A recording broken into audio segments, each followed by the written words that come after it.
then Well, yeah. I would suggest then that we do that almost immediately to make that building inaccessible to these people that they say are going in there. I mean, the police chief and the fire chief are both telling us, hey, they're getting calls, people are in there, let's secure it, let's do it tomorrow. I don't see any reason to wait as far as that goes. And then we also can recoup our costs for that, can we not? Yes.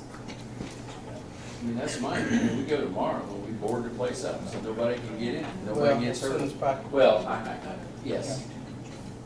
Yeah, again, you have that notice problem that typically we have to send certified mail as notice to get the return card that they've been notified that they have an unsafe structure.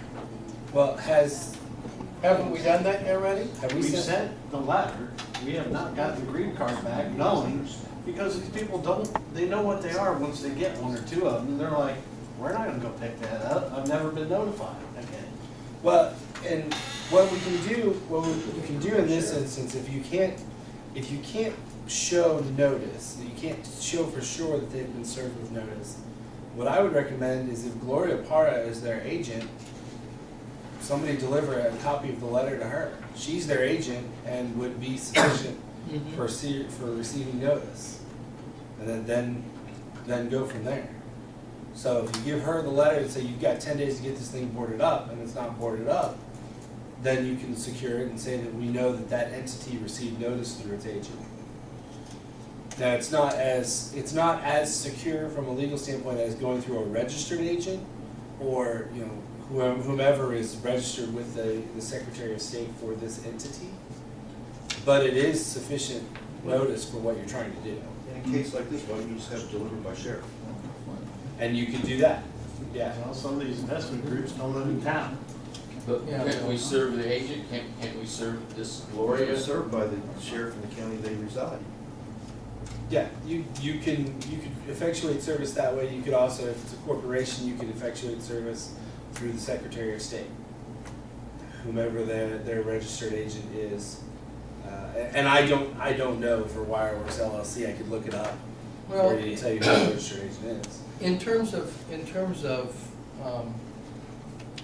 just expediency, if we did serve Gloria Perez tomorrow, for example, and that she needed to get in touch with these people, and they have, X whatever number of days we say, and we can, and they don't do something, or we get a response, know that they're not, don't we have, under the emergency clause, sufficient reason to go in and board it up? And because we know it's been documented that they've been calls, you've gone in before, it is an emergency situation, it requires immediate action.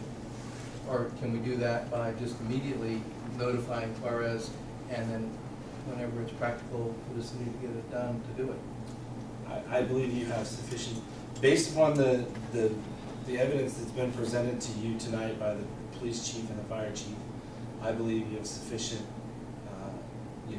evidence to warrant an emergency situation, and immediately notify her that you are going to be taking these actions. And that, to Roy's point, that would be what he's recommending. And I don't know what the rest of you consider on that. I definitely think it needs to be done, because after visually seeing someone enter or trying to attempt to enter the Right. building, I know it's taking place. Okay, well, then let's move that as a motion. I'll make the motion that as we discussed.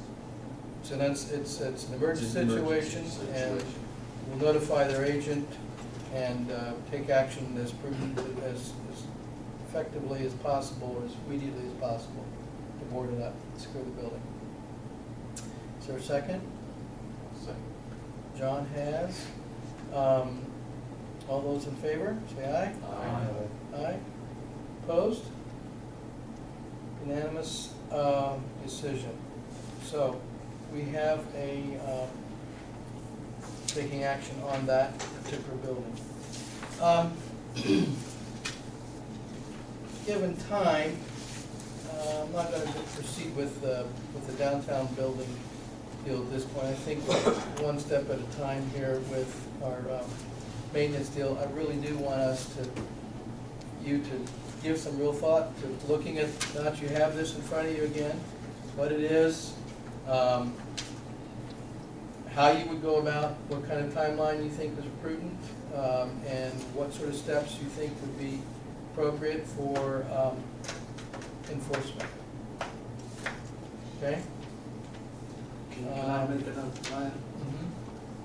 I think you need to look at it, whether or not it's a commercial structure or whether it's a residential structure, because commercial structures have to go through the state, they need fire and building services, plan reviews, plan releases. You may have to hire engineers to do drawings and submit them to the state.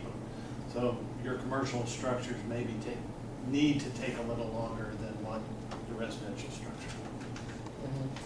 In terms of timeline, you're saying? Timelines, yes. I For- don't think you can unilaterally say any structure that's damaged needs to, Right. can be 2 weeks. Good point. Because there's other requirements that Sure. are imposed on commercial structures. Okay. Gary, can you get us a copy of that letter you were talking about earlier? Yes. Yeah, we- This is the one that was drafted by the previous city attorney, and I will get it to Mr. Stephen. And I would recommend that if you're gonna take that action on the dress factory, that he draft that as an emergency order instead of, and cite what you're doing instead of our unsafe building. Yes. I know that, and I'm happy to take that. Thanks, Chris. Yeah. Okay. Are there other items that members wish to bring to the attention of the commission? Who's Kevin, Blake, Roy, Tom, John? Mr. Attorney, do we have any kind of? All right, well, I would entertain a motion. Excuse me, please. Yes, sir. I do have something. By being responsible for the everyday goings on in the city, I do have a question. How do you want to handle the work, the operations of having the building secured? Do we want to hire a contractor and pay for labor and material through the planning commission? Unsafe buildings. So that's something we'll have to do. Well, I don't know what would be, I agree with it, needs to be done. well, my question, I don't know what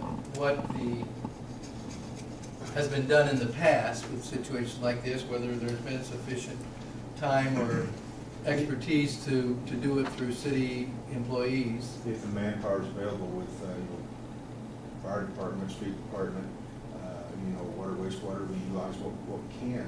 But during certain times of year, everybody's on vacation, and we want to get this done as soon as possible. The next 2 weeks is going to be on vacation prior to just people, the kids going back to school. Well, I would say then we need to get it done. We would have to do that. I would also, we are gonna have to make sure that we do recoup this as best we can. I know it's gonna be What kind right, a of struggle, huh? Eventually, there'll be some money recouped, and that money should be returned to that account that's paid Right. for from. Right. And something else, gentlemen, to keep in mind, 2 buildings that we tore down and 1 partially rebuilt, $200,000 in 2 buildings is what it's cost. So when we take these things on, it does not mean, I understand when it's a safety aspect situation, it has to be done.